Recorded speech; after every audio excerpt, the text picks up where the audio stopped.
नमस्कार दोस्तों, मेरा नाम है अभय सिंह और आपका स्वागत है आपके अपने YouTube channel current affairs for exam में। दोस्तों, आज के इस डिटेल लेक्चर में हम बात करेंगे एक ऐसे डेवलपमेंट की जो डायरेक्टली इंडिया की internet security, intelligence coordination, policy reform और डाटा गवर्नेंस से जुड़ी हुई है।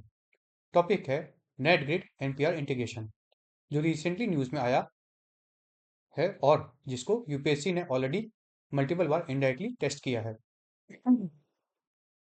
यह सिर्फ एक टेक्निकल इंटीग्रेशन नहीं है, यह एक स्ट्रक्चरल एक्सपेंशन है इंडियन इंटेलिजेंस इकोसिस्टम का। इसलिए इस टॉपिक को समझना बहुत ज़रूरी है, स्पेशली जीएस पेपर 3 जिसमें इंटरनेट सिक्योरिटी आता है उसके हिसाब से, क्योंकि वहाँ यह एग्जाम्पल का काम कर सकता है। चलिए शुरू करते हैं। रिसेंट डेवलपमेंट के अकॉर्डिंग नेशनल इंटेलिजेंस ग्रिड, जिसे हम नेट ग्रिड भी कहते हैं, को नेशनल पॉपुलेशन रजिस्टर एनपीआर के साथ लिंक कर दिया गया है। इस लिंकेज के बाद नेट ग्रिड को लगभग 119 करोड़ रेसिडेंट के फैमिली वाइज डेमोग्राफिक डाटा का रियल टाइम एक्सेस मिल गया है। यह इंटीग्रेशन इंडिया के इंटेलिजेंस और इन्वेस्टिगेशन आर्किटेक्चर का सबसे बड़ा एक्सपेंशन माना जा रहा है। सिंपल शब्दों में कहें तो अब इंटेलिजेंस एजेंसी सिर्फ इंडिविजुअल नहीं बल्कि उसके फैमिली, रेसिडेंस और रिलेशनल नेटवर्क को भी इंस्टेंटली मैप कर सकती है। इसी वजह से यह इशू न्यूज़ में है और इसी वजह से ये यूपीएससी के लिए भी हाई वैल्यू टॉपिक है। सबसे पहले नेट गेट को क्लियर करना बहुत ज़रूरी है, क्योंकि यहीं पर मैक्सिमम एस्पिरेंट कंफ्यूज हो जाते हैं। नेट ग्रिड एक डाटाबेस नहीं है, यह एक secure indigenous intelligence sharing platform है। इसका काम अलग अलग गवर्नमेंट और प्राइवेट डाटाबेस को रियल टाइम में क्वेरी बेस्ड एक्सेस के जरिए कनेक्ट करना है, इंफॉर्मेशन साइलोस को तोड़ना है। नेट ग्रिड का आइडिया 2009 में कंसीव हुआ था। इसका बैकग्राउंड था 26/11 मुंबई टेरर अटैक्स। 26/11 के बाद एक मेजर लर्निंग ये थी कि इंफॉर्मेशन एजेंसीज के पास थी लेकिन एजेंसीज के बीच में शेयर नहीं हुई। इसी गैप को फिल करने के लिए नेट ग्रिड का कॉन्सेप्ट आया था। Net grid ministry of home affairs के अंडर प्लेस्ड है। लॉन्ग डिलेड के बाद यह 2023-24 में फुल्ली ऑपरेशनल हुआ। आज नेट ग्रिड हर महीने लगभग 45,000 डाटा क्वेरीज हैंडल करता है। फ्यूचर में लगभग 14,000 पुलिस स्टेशन से लिंक किया जाएगा इसको, ताकि इंटीग्रेट करने के बाद यह फुल्ली ऑपरेशनल हो जाए। इसका मतलब इंडिया अब इंटेलिजेंस लेड पॉलिसी की तरफ शिफ्ट कर रही है।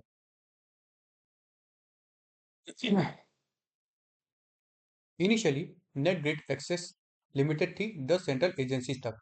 इसमें शामिल थी इंटेलिजेंस ब्यूरो आईबी, रॉ, NIA, enforcement directorate, FIOND, NCB, DRI, CBI और एनसीआरबी। रिसेंट एक्सपेंशन के बाद स्टेट पुलिस के एसपी रैंक ऑफिसर्स और ऊपर के ऑफिसर्स भी इसको एक्सेस कर सकेंगे।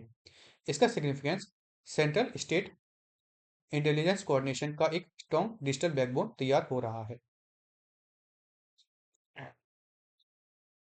नेट ग्रिड खुद डाटा स्टोर नहीं करता, यह हब और स्पोक आर्किटेक्चर फॉलो करता है, जहां ओरिजिनल डाटा रेस्पेक्टिव डिपार्टमेंट के पास ही रहता है। नेट ग्रिड के जरिए एक्सेस होता है गवर्नमेंट डाटाबेस का, जिसमें आधार, एनपीआर, पासपोर्ट, वीजा और इमिग्रेशन रिकॉर्ड्स, सीसीटीएनएस, एफआईआर और crime data, driving licence, vehicle registration और एयरलाइन और रेलवे ट्रैवल डाटा तथा इससे फाइनेंशियल डाटा भी रिसीव किया जा सकता है, जैसे कि banking transaction, tax data, FIU reports, export import trails और शेल कंपनी नेटवर्क्स। इसके अतिरिक्त यह प्राइवेट सेक्टर मेटा डाटा भी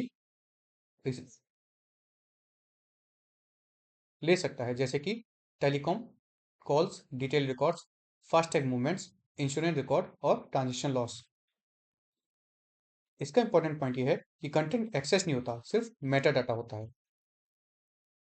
डाटा को नॉन सेंसिटिव, सेंसिटिव और हाईली सेंसिटिव कैटेगरीज में क्लासिफाई किया जाता है। नेट ग्रिड सिर्फ एक डाटा पुलिंग तक लिमिटेड नहीं है, इसमें एडवांस एनालिस्टिक और एआई टूल्स भी यूज होते हैं। सबसे इंपॉर्टेंट है गांडीव एआई। गांडीव एआई क्या करता है? यह फेशियल रिकॉग्निशन करता है, एंटिटी रिजोल्यूशन देता है, मल्टी सोर्स डाटा कोरिलेशन करता है, नेटवर्क और पैटर्न मैपिंग करता है।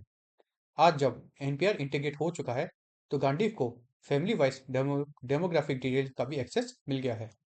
इसका मतलब एक सस्पेक्ट की family tree, address history, residential clustering और पॉसिबल स्लीपर सेल लिंकेजेस सब कुछ सेकंड्स में मैप हो जाता है। साथ ही ऑर्गेनाइज्ड क्राइम नेटवर्क डाटाबेस नेटगिट पर ही डेवलप की जा रही है। अब एनपीआर को समझना जरूरी है, क्योंकि यहीं पर कंट्रोवर्सी और कंफ्यूजन होती है।